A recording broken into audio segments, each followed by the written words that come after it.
Hi, Zoetis Veterinary Perspective Institute. How are you? I am Dr. Arnold, and I'm going to be talking to you guys today about food safety. I love talking about food safety, so let's go ahead and get started. I'm going to share my screen, and here we go. So throughout this PowerPoint, what I want to talk to you about is I want to talk to you about food safety, and what I want you to take home from this is the purpose of food safety. What is the purpose? Identify methods of contamination. So what do we do that can create contamination in our food preparation environment?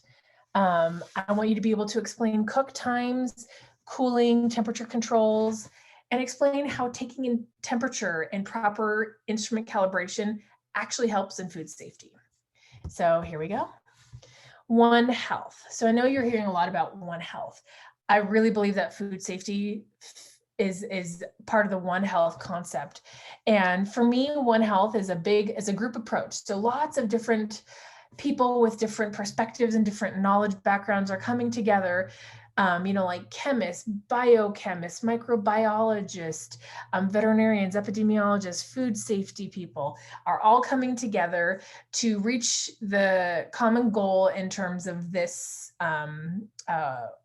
food safety that we're talking about, to get the optimal health for all living things and understand how we all kind of play a role in each other's lives and environment. So understanding that connection that people have with the environment, with the plants and the animals in that environment, how those plants and animals have a connection with each other and with us. So that is, for me, One Health. So what is the purpose of food safety? So let me first tell you that sometimes food safety is called food hygiene. So if you hear it called that, that's kind of an older way to refer to it, but it's still relevant. The purpose to prevent people from becoming sick from contaminated food.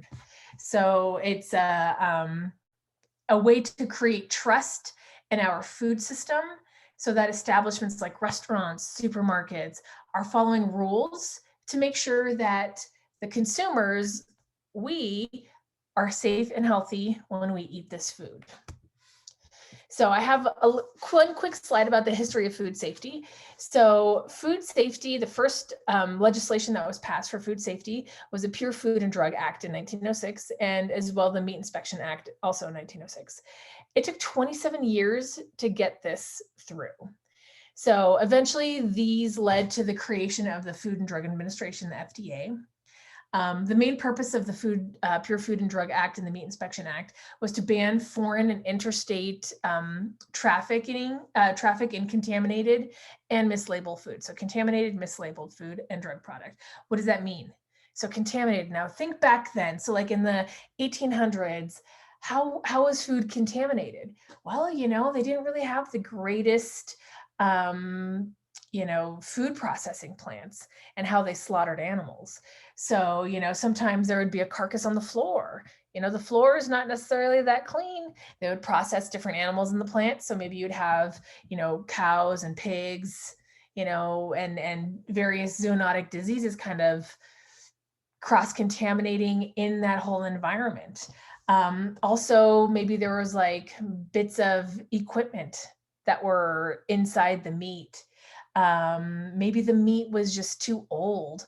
And you know how when it's fresh in that red color, and when it's older, it starts to get kind of like a darker brownish color. So that's how that's how your food was contaminated then. And they used a lot of dyes in order to hide that stuff. So to make it look more fresh and more red, they'd put some red dye on there to make it look nice and fresh. And they would mislabel drugs as well all the time. Back then, there was really no regulation on medications like we have today, and food products like we have today. So anybody could create anything and claim anything. So one story that I really like to talk about is Coca-Cola. So the history of Coca-Cola has been pretty well documented for quite a while. So it was invented in 1885, and by a pharmacist named John Pemberton in Atlanta. And he made it in his backyard. And the original recipe contained cocaine from the extract of the cocoa leaf. which is where the coca got the name from in Coca-Cola. And the cola came from the cola nut, which had caffeine. That's where they got caffeine from. So back then, you have to remember that when Coca-Cola was created, cocaine was legal, and it was a common ingredient in a lot of different foods and medicines. So people could create whatever they want, put whatever they want in there, and say that the benefits of this was, any extraordinary thing that they created. They were just lying about so many different things, and they were saying that Coca-Cola was a medicine. So he first described this drink as a brain tonic and intellectual beverage. So he said it was a medicine that helped cure headaches, upset stomach, and fatigue. So as we know now, maybe the cocaine and the caffeine in this drink probably helped with fatigue, right? So we're not tired because we've got a lot of energy from the caffeine and the cocaine. Same with headaches. As long as you keep drinking it, you're going to be able to, keep that headache away. So as you can see, like it was like the Wild West. There was no rules. Anybody could say anything, and they did in order to get some money. But anyway, in terms of Coca-Cola, in about 1929, they eliminated cocaine from the drink 100%. That's actually like right when the Prohibition era started. So Coca-Cola became more of a soft drink as opposed to a hard drink that had alcohol in it. So now back on track, back to food safety. So food safety is the National Food Code is created by the Food and Drug Administration, the FDA. So they recommend standards nationwide. They create an updated version every 4 years. So the last time we got an updated food code was 2017. We should be getting another one this year in 2021. And the National Food Code is the minimum that all the states have to follow. However, if some states would like to follow a more strict food code, they can do that, but they cannot be any more lax than whatever the National Food Code is. So the food code is here to protect the consumer. So we want to protect the consumer, us, from various biological hazards, bacteria, viruses, mycotoxins, which are toxins from mold, various food allergens. People have peanut allergies. People have lots of different types of allergies. The sources of these hazards can be from food, water, pests, people, lots of different things.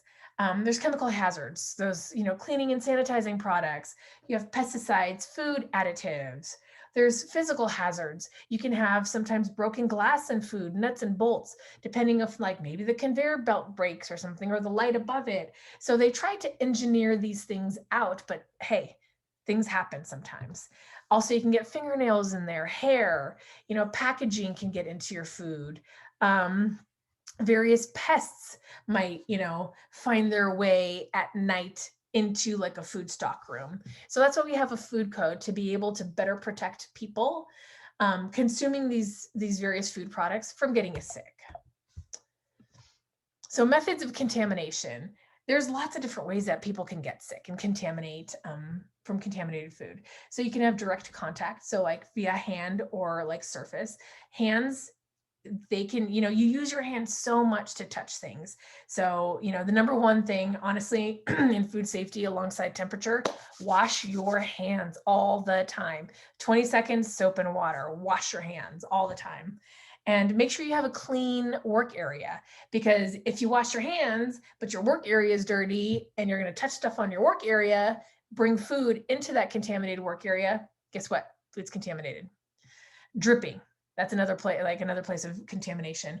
You don't want to, and you can see in this picture up here, the meat is on top with blood up there, and it looks like it's dropping into the salad. Ew, yucky, yucky, yucky. You want to put that raw meat on the bottom so it doesn't drip into that ready to eat food, that salad. Transfer, moving things from place to place. A lot, when you're moving things, like you cook something at home, you take it somewhere else to share with friends. That process of moving to place can bring the food out of the temperature area where it's supposed to be. And we'll start talking about this in a few slides of danger zone, and bring it into that danger zone, that temperature where bacteria flourish and grow. Thawing. So there's a couple different ways for you to thaw food. One is in the refrigerator until it's completely thawed. That does take a little bit of forethought of what you're going to be cooking. Another one is to essentially put it in a plastic bag, like a leak-proof bag, and submerge it in cold tap water and kind of change it out every 30 minutes. You can microwave it. The problem, or I don't want to say it's a problem, but like what happens when you microwave is some parts of the food get warmer than others, which starts that cooking process. So once you start that cooking process in one part, you're getting that food into that potentially danger zone where the bacteria can grow and multiply. And sometimes you can also cook food from a frozen state. That can take longer, obviously, because you're cooking from frozen, but it is a way to thaw.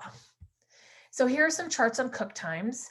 And I really like the one on the top right because it talks about the minimum internal temperature, because when we're taking these temperatures, they need to be internal. It's not on the outside, it's what's on the inside. So, and on the far right of that chart is a time. How long do we need to keep that time at that, how long do we need to keep that temperature for that food? How long is that? So as you can see, for the most part, it's within the seconds. When you get to roast, like a beef roast and stuff at 145 degrees, you need to maintain that temperature for 4 minutes, which generally it's easy to hit these targets. And also you definitely want to reheat foods to 165 degrees Fahrenheit for a minimum of 15 seconds. That is the reheating cook time. So now after we cook, so we cleaned our environment, we prepped our food, we cooked our food, now we're cooling it. So cooling is done in 2 stages. So totaling over 6 hours. That first stage, you really want to get the food from 135 degrees to 70 degrees Fahrenheit. You have 2 hours max to do this. The goal is to do it faster than that. The next step is going from 70 degrees to 41 degrees. You have to do that in 4 hours. Now, the faster you can do it, the better, the less likely you're going to be in that danger zone for bacteria to multiply. Ways to help cool your food is, instead of keeping it in a big, thick container, put it in smaller ones, usually about 2 inches or less. So it's just a smaller,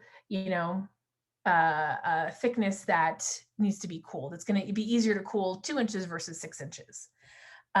Also, you can kind of keep your food loosely covered while cooling. You don't want to completely cover it because then you're going to have that condensation kind of on the inside of that covered surface, and you're going to not really properly cool. But a little bit of cooling, a little bit of covering and loosely will prevent things from falling into it, because we don't want to contaminate our food while we're cooling it, right? We work so hard to cook it and to be clean. We don't want to contaminate it. So like a little light cover. You can also stir it to kind of move that around.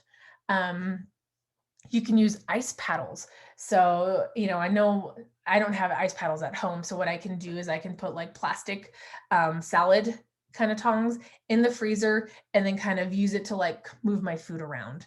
Ice water.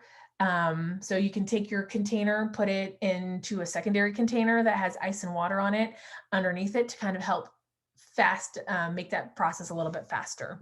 Or you can use ice as an ingredient too sometimes.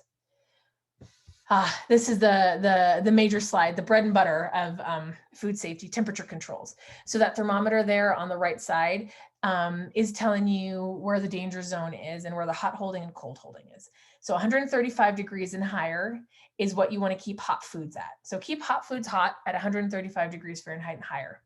Keep cold foods cold by keeping them at 40 degrees Fahrenheit and less. Everything in the middle, so between 41 and 134 degrees, that's called your danger zone. So that danger zone is where your bacteria will be multiplying really, really fast and could create a potential foodborne illness if somebody were to eat that. So how do we do that? What are the rules on this? So generally, your food that's left out at room temp for more than 2 hours needs to be tossed. So you have 2 hours to keep it at room temp without hot holding or without cold holding. If you are in a climate where it's greater than 90 degrees outside, that 2 hours actually gets dropped to 1 hour. So if you're in the 100-degree heat, you have food out technically after an hour if it's not either properly kept cold or heated and needs to go in the trash. Hot holding for food at a constant temp of greater than 135. So if you, let's say, you have like those sternal lights underneath, like a aluminum tray to keep your food, warm, you can have it for 4 hours as long as it's 135 degrees or higher. And for cold holding, you can have it for 4 hours as well, as long as you can kind of keep it like in an ice, ice underneath it to keep things 41 degrees or less. So taking these temperatures is very important. So this is the place where I'm hoping everything is kind of like connecting. Like, in order to know if you're in the danger zone with your food, you have to take that temperature. So you need that thermometer. You need that piece of equipment. And that calibration of that thermometer is everything. Because if your thermometer is reading too high, you're not going to get an accurate result. So we need to go faster on that. We need to go more accurate with our thermometer reading. Some common symptoms of foodborne illness: abdominal pain, diarrhea, vomiting, nausea, headache, chills, fever. Gosh, it sounds like every other illness, right? Sounds like the flu. I mean, there's so many things that have these kind of symptoms. So, and they're miserable to have. Nobody likes having these. So we want to try to do our best to prevent having these. Another thing I want to say is also onset times can vary. Very rarely do you have an onset time immediately after you eat. So on these next slides are some examples of onset times and duration. So onset, how long does it take for you to get sick from first eating the contaminated food? Duration is how long are you going to be sick for? So here is a great slide that I like to talk about, because you can have some things that are quick-ish. You can probably get sick within 8 hours. Look at Clostridium botulinum. Clostridium perfringens, 8 to 16 hours. That's pretty quick. But then there's some other ones over there like Cyclospora, 1 to 14 days. Do you remember what you ate 14 days ago to be like, I probably got this from what I ate 14 days ago? No one knows that. That's called recall bias. Nobody remembers exactly what they ate 14 days ago. So this can kind of be a little tricky, especially when you're doing these investigations for foodborne illness, trying to see like what happened. Where did people get sick from? So when you're doing these, and when I was working for the health department as a health inspector, I'd always be like, okay, what restaurant did you eat? What did you eat? Who the people that were with you, did they eat the same thing? Did they eat it off their plate? Did they eat it did they have a separate order of it? How fast did you get these symptoms? Did anybody else get these symptoms? So these kind of help us start our investigation into that foodborne illness potential scenario. So here's another slide that talks about various organisms, pathogens, and their onset times and the duration of how long you can have them. So in summary, you want to have a clean cooking environment. So that's going to be clean of biological, chemical, physical hazards. Wash your hands. You got to have clean hands while you're doing this. Always for 20 seconds. And especially between like moving around from other things. Once you're done chopping veggies, wash your hands, move on to the next thing. And once you get more familiar with cooking times and stuff, you can become more efficient in your strategy and your setup. So I always like to, prepare the things that have the lowest cooking temperature first. And then you can kind of go up, into the foods that have the higher cooking temperature. Chicken has the highest, or poultry has the highest at 165 degrees. So, with my veggies at 145, then I can go into like fish and eggs, and then,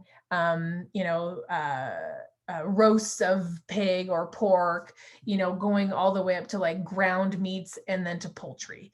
So as you become more familiar, you start to learn like little tricks to become more efficient within your process. Another important summary item: cooking and cooling. Those temperature points are so key to be able to stay healthy. You don't want to stay in the danger zone. So that's why 135 and higher for the hot holding, 41 and lower for the cold holding. And I cannot stress enough how important it is to take these temperatures, because you can't just look at the food and be like, oh, that's the temperature and we're safe. You can't look at it. The bacteria is not on there like, hey, I'm here. You don't know this. You got to take the temperature. So you got to trust that thermometer. You got to trust that it works. So that's why we are going to be doing this lab, the thermometer calibration lab, because I want you guys to understand how easy it is to calibrate this thermometer. It's going to be great. I'm really excited. So we'll work on that together. And always remember, washing hands and clean surfaces can also help prevent the contamination of food. Well, I'm so glad that I was able to talk with you guys, and I look forward to having a conversation tomorrow. Let me know if you have any questions, and I'd be more than happy to share.